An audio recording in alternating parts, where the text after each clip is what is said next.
but when you talk about the Yankees, Asti has another comment about the Yankees. Let's play that, and he'll lead us into the next topic.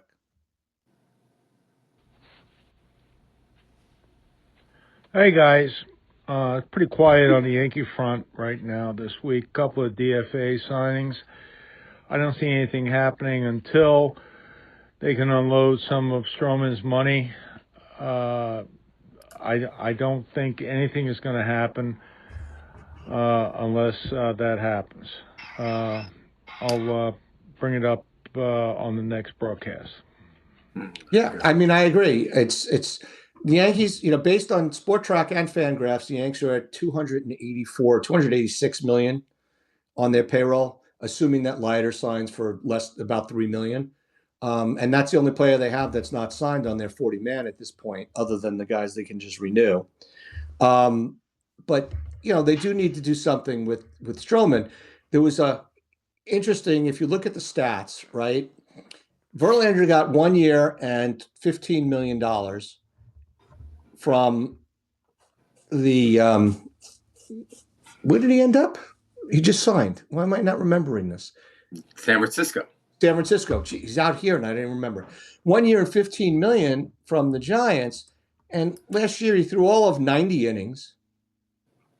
He was hurt most of the year. His ERA was 5.48. He allowed 98 hits in 90 innings. He walked 27 guys, and he only struck out 74, which was less than one an inning. And the year before that, he only pitched 68 innings because he was hurt. And the year before that, he pitched 150 innings the year before that. And he got $15 million, right? I don't see why Stroman's not worth about the same amount of money as him, especially since Stroman's younger. I mean, yes, the Yankees are going to have to eat money, but how much is the question? They just, there's no question, and I've said it again, and I'm going to say it every day, every show that we have. There is no question that he's going to get traded in spring training. It's going to happen. Even if it's a salary dump and they don't like the terms, they're going to do it not because they don't want to have a 6 starter or a 7 starter or whatever. It's not that. A guy like this will rot on the bench. He has no bullpen value. You don't need a crafty lefty. You just don't need a crafty pitcher. Righty. Crafty righty. Sorry, if he was lefty, that would be interesting. But you don't need a crafty righty in the bullpen right now. You know what the bullpens need. We saw what happens when you have somebody like Nestor in the bullpen. They're not built for it. And my feeling on this is he's not going to be happy, and it's just going to become a cancer or a big hole in their lineup and their team. They're not going to be happy with it. So he's gone. He's as good as gone. I see him going March 15th. He'll be gone, but because somebody's going to get. What is it? The Ides of March? You Shakespeare all of a sudden? What's going to happen is there's going to be your usual 7 Tommy John announcements that everybody's got elbow impingement problems, and suddenly there's going to be a scared team out there that's going to be looking for a healthy arm that can give them 150 innings, even if it means giving up an extra 18 million next year. If he breaks, that would be a good thing for one of those teams, probably. So the way I look at it is where he's gone. So talking about it like he's going to be on the team, it's meaningless. The other player that they say they compare him to is Martin Perez, who last year between the Padres and the Pirates pitched 135 innings and allowed 151 hits and pitched to an ERA of 4.53 with 107 strikeouts in 135 innings. And I don't, and he only got 1 year, $5 million. And I don't know, I don't disagree with him being a 1 year, $5 million player, but in all reality, he's not really worse than Stroman is, but he only got $5 million. Why did Verlander get 15? Yeah. Well, I think Verlander comes with a pedigree of winning. I mean, that might be the kind of thing that they want. I could see. I'm not sure how young a staff you guys have out there, but is somebody like They him? only have they have Webb as their number one guy, and then they've got a couple of young guys behind them for the most part.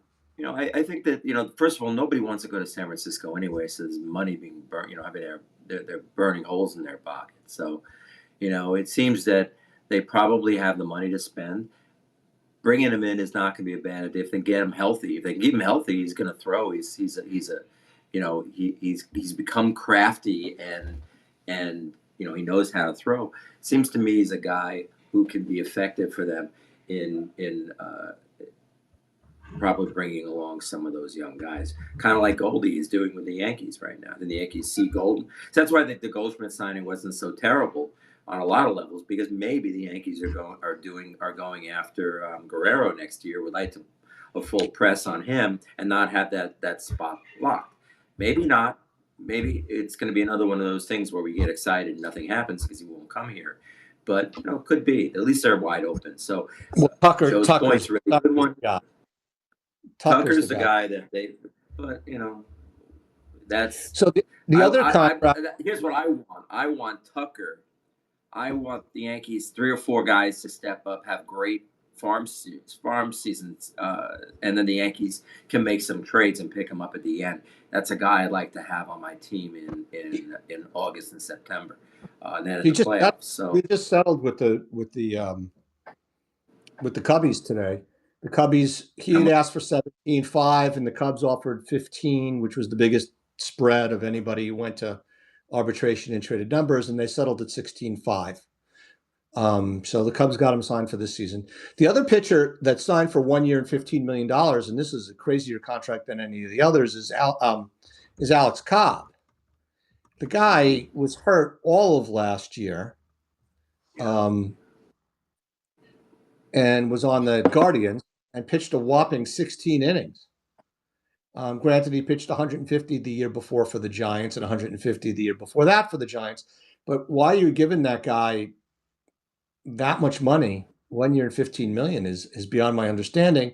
I mean, he was a little bit of a better pitcher, I would say, than Stroman was in 21 and 22, but Stroman was crap.